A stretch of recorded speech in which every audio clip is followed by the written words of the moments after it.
Hello students, आपका ICIT online classes में बहुत बहुत स्वागत है। आज मैं आपके लिए माइक्रोसॉफ्ट एक्सेल में एक बहुत ही अच्छा वीडियो लेके आया हूं। इसमें मैं आज आपको बताने वाला हूं कि अगर आप एक्सेल के सीट पे काम कर रहे हैं और आपको अपने सीट के किसी विशेष सेल को लॉक करना है और लॉक जो करेंगे वो उन्हीं सेल को लॉक करेंगे जिसके लिए हम एक क्राइटेरिया बनाएंगे या कोई एक कलर को हम सेलेक्ट कर लेंगे, तो जो जो उस कलर को मैच कर रहे होंगे वही ही सेल केवल प्रोटेक्ट हो या लॉक हो। तो ये कैसे काम किया जाए इसका एक उदाहरण मैं आपको प्रस्तुत कर रहा हूँ, स्टेप बता रहा हूँ। देखिए होता क्या है कि आप जब एक्सेल के सीट पे काम करते हैं तो हमारा जो सेल्स होता है बाय डिफ़ॉल्ट ये लॉक्ड होता है, सारे सेल। तो अगर आप देखना चाहें तो किसी भी सेल पे राइट बटन क्लिक करिए, फॉर्मेट सेल में जाइए, तो यहाँ ये लॉक्ड है।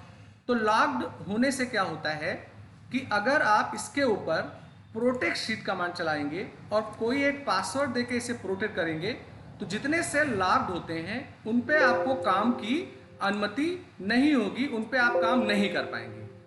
और वहीं आप अगर चाहते हो कि मैं प्रोटेक्ट शीट कमांड चलाऊंगा मगर किसी विशेष सेल पे काम हो, तो इसके लिए क्या करना होगा, मैंने पहले इसे अनप्रोटेक्ट कर देता हूं।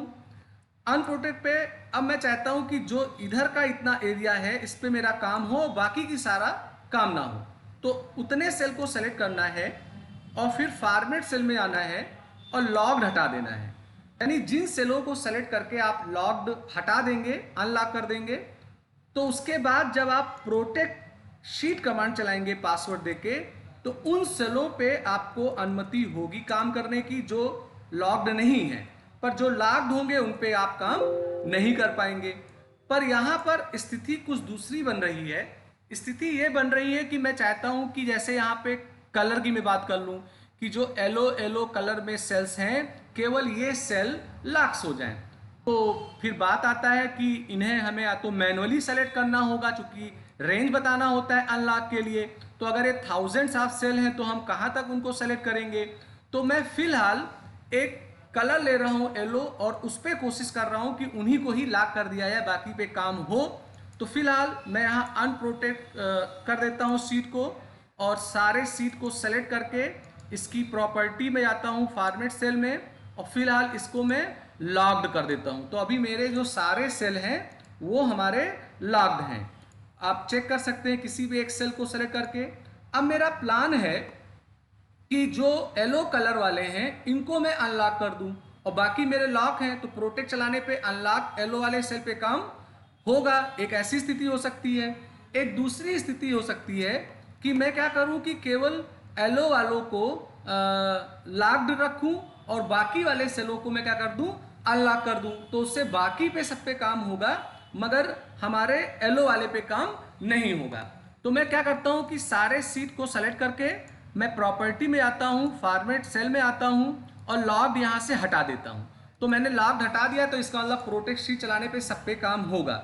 पर मैं चाहता हूं येलो वाले पे काम ना हो, तो केवल येलो वालों को कैसे सेलेक्ट किया जाएगा।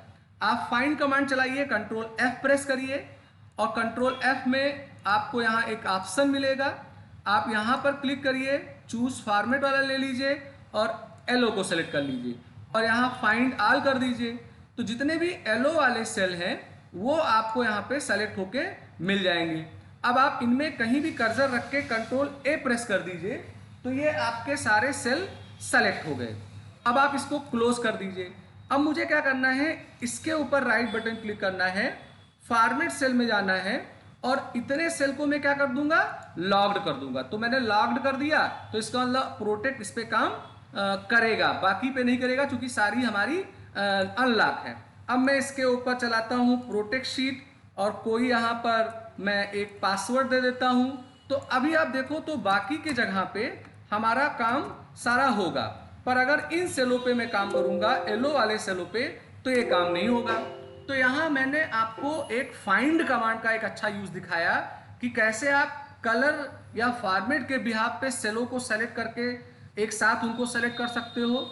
और फिर मैंने लॉक वाला आपको उदाहरण बताया कि कैसे किसी विशेष कलर को आप लॉक कर सकते हो। अब देखिए मैं एक दूसरा उदाहरण कंडीशन के ऊपर बताना चाहता हूं। तो अभी देखें अगर आप, तो मेरे पास कुछ डेटा लिखे हुए हैं।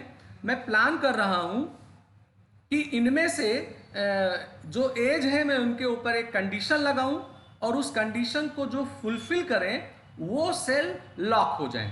तो ऐसे स्थिति में हमें क्या करना होगा, पहले इस सीट का मैं प्रोटेक्ट यहाँ से हटा देता हूँ। ये कलर वाला काम तो हो ही गया है। अब मैं यहाँ आऊँगा।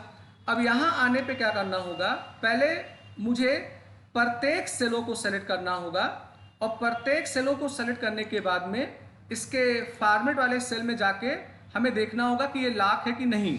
तो फिलहाल मैं यहाँ पर इसे अनलॉक कर देता हूँ, क्योंकि सब पे काम कराना है, कंडीशन जो फॉलो करेंगे उस पर हमें काम नहीं कराना है। फिर मैंने यहाँ पे ओके कर दिया। अब ओके करने के बाद मैंने यहाँ एज वाले सेल को सेलेक्ट किया और यहाँ कंडीशनल फॉर्मेट में आया, हाईलाइट सेल रूल में आया, लेस देन में आया और लेस देन में मान लेते हैं कि मैंने यहाँ पे 20 कर दिया, यानी 20 से जो कम है। और यहाँ से आप कोई भी एक कलर अपने मुताबिक चुन सकते हैं। फिर मैंने यहाँ ओके कर दिया। तो ओके करने पे क्या हुआ कि ये जो सेल हैं ये कंडीशन को जो फुलफिल कर रहे थे वो हमारे कलरफुल हो गए। अब मैं प्लान कर रहा हूँ कि ये जो कलर वाले हैं इन्हें मैं केवल लॉक करना चाहता हूँ, मैंने इसके ऊपर काम ना हो, एडिट ना हो वैल्यू। तो मैंने बताया था ना कि फाइंड कमांड चलाएंगे। फाइंड कमांड चलाने पे यहाँ क्लिक करेंगे, चूज में जाएंगे और कलर ले लेंगे और फिर यहाँ पे फाइंड ऑल करेंगे। तो फाइंड ऑल करने पे आप देखेंगे जो जो सेल उस कलर को मैच कर रहे होंगे वो सारे सेल यहाँ दिख जाएंगे। मगर अगर अभी आप देखो तो ये सही तरीके से काम नहीं कर रहा है, क्योंकि हम लोगों ने डायरेक्ट इसकी फॉर्मेटिंग नहीं की थी, कंडीशनल फॉर्मेटिंग चलाया था। तो यहाँ अगर आप देखो तो ये लगभग सारे सेलों को चेक कर ले रहा है। तो कंडीशनल फॉर्मेटिंग के माध्यम से जो आप फॉर्मेट का काम करते हैं वास्तव में वो सही तरीके से काम कलर वाले फाइंड पे नहीं करेगा। तो फिर बात आता है कि मैं इसको कैसे करूं। तो इसको करने के लिए क्या करना होगा फ्रेंड्स, आप फाइल मेनू में जाएंगे, आप सेव एज कमांड चलाएंगे और सेव एज कमांड चलाने पे इस फाइल को, जैसे डेस्कटॉप है, डेस्कटॉप पे मैं चला आता हूँ और डेस्कटॉप पे मैंने एक फोल्डर बना रखा है कलर। ये जरूरी नहीं कि कलर नाम का ही फोल्डर हो, और मैं एक नाम से इसको सेव कर देता हूँ, पर इसको सेव करूंगा मैं वेब पेज के रूप में। तो वेब पेज के रूप में मैं इसको सेव कर देता हूँ ये। तो अब ये वेब पेज वाला सेव हो गया। अब क्या करना है, आपको इसे क्लोज कर देना है और क्लोज करने के बाद फिर फाइल में आना है। तो रिसेंट में आपको आपका वो वेब पेज जो बन गया है एक्सेल का सीट वो दिखाई पड़ेगा, आप उसको ले लीजिए। तो देखिए यहाँ आप आ गए। तो अब अगर मैं यहाँ पर आने के बाद फाइंड कमांड चलाता हूँ और यहाँ फॉर्मेट चूज वाला लेता हूँ और इस कलर को लेके फाइंड ऑल करता हूँ, तो यहाँ पर होगा क्या कि अब एग्जैक्ट ये उस कलर वाले को पा जाएगा जो उस कलर को मैच कर रहा था।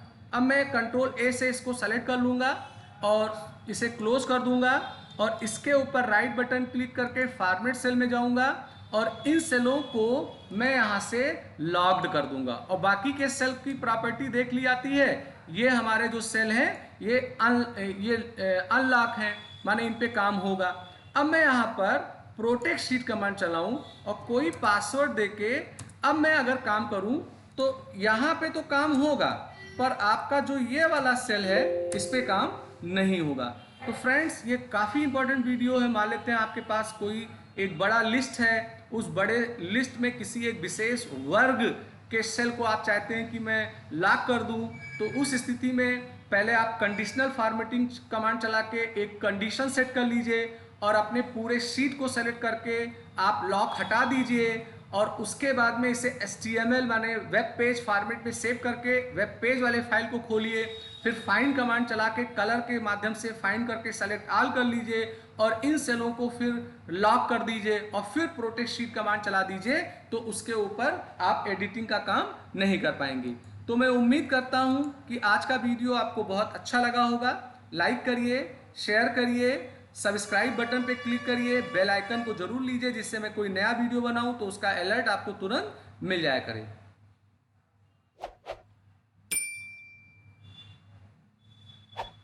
आज का वीडियो मैं यहीं समाप्त करता हूं। आपका दिन शुभ हो।